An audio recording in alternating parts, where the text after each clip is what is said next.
Now, KCAU-9 presents SportZone with Sports Director Jake Jones and Sports Anchor Noah Sacco.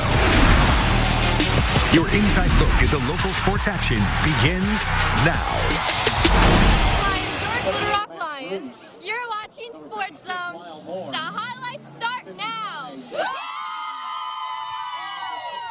Thank you, everybody, and welcome into the KCAU-9 Sports Zone. I'm Jake Jones, riding shotgun with me, Rock'em Sock'em, Noah Sacco. Thanks a lot, Jake. 11 games on the docket tonight from high school to college. Plus, who's bringing home this week's Player of the Week?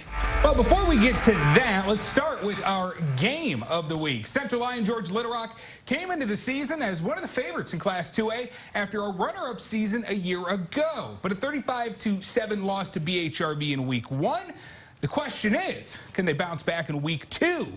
Taking on SBL and coming off a dominant win in Lamar's, last week's Player of the Week, Jacob Imming, looking to add to the Lions' woes. First quarter, Warriors up 6-0, but the Lions knocking on the door. Caden Van Burkham rumbling his way in to get his team on the board. PAT good, CLGLR up 7-6.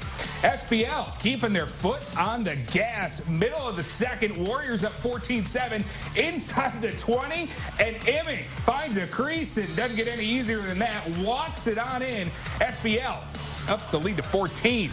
Warriors not done there, though. Final 15 seconds of the half. Tyler Smith, 30 yards out, lets it go. Nick Hinkle says, I'll take it. 28-7 Warriors heading into the half. The Lions put up a fight in the second half, but it's SBL who hangs on 28-21 for the final. 2-0 start for those Warriors, but I guess it's time to move on. It is, but now it's time for our next matchup tonight. A pair of 1-0 teams meeting in Hawarden. West Sioux hosting Sioux Center. Falcons QB Dylan Wiggins threw for 6 touchdowns in Week 1. 6. How many could he throw in the home opener? Dylan Wiggins looking to keep that hot streak alive going on, passing to Brady Lynott, who takes it in to start the game off. 3 of them behind. Near the end of the first, Wiggins fakes out the camera and sends it to Brady Lynott, who once again takes it all the way in for the touchdown. I mean, geez, what? We've seen some lineouts run before, my friend. Oh, boy. Now, quarterback now passing to Aiden Schweiso, making the game 20-0. Now, Falcons roll for the rest, finalizing this one 42-27.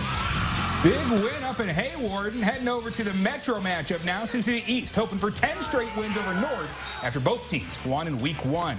Opening drive, Luke Longbow rolling to his right, finds Tajon Jones back in the end zone for the first score of the game. Next, East possession, first play of the drive, and Longbow unloads it. Jones right there, and he'll take it the rest of the way. 14-0 Raiders, just like that. Still in the first quarter. We haven't even got to the second. On the goal line, and Brecken Shasso making it 21-0 after one quarter. East gets the shutout, 54-0 the final. Holy cow. I mean, across the river now in South Sioux, the Cardinals hosting Sioux City West.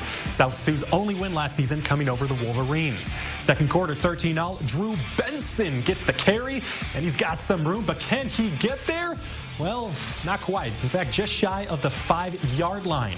But West takes the lead just a couple of plays later. The ensuing kickoff, DeMarico Young takes the ball, finds the crease, and nearly breaks one to the house for coming out in your own living room. You want some cookies while you're here? That sets up this drive. Darius Helms finds a receiver in the end zone to knot it back up at 21. The game was tied in overtime, and if you have the final, please call in. We'd love to know it. Absolutely. Want to know who's winning that one? Let's see who's winning this one. Down in Council Bluffs, Dennison Schleswig traveling to CB Lincoln. Monarchs coming off a 21-point win last week, and, well, the Monarchs score here 3 touchdowns in the second quarter. The second of those 3, Matthew Welch from 26 yards out, makes it 15-14 AL. The Lynx playing some tough defense, though. Check out Steven Smith, the tackle for loss here.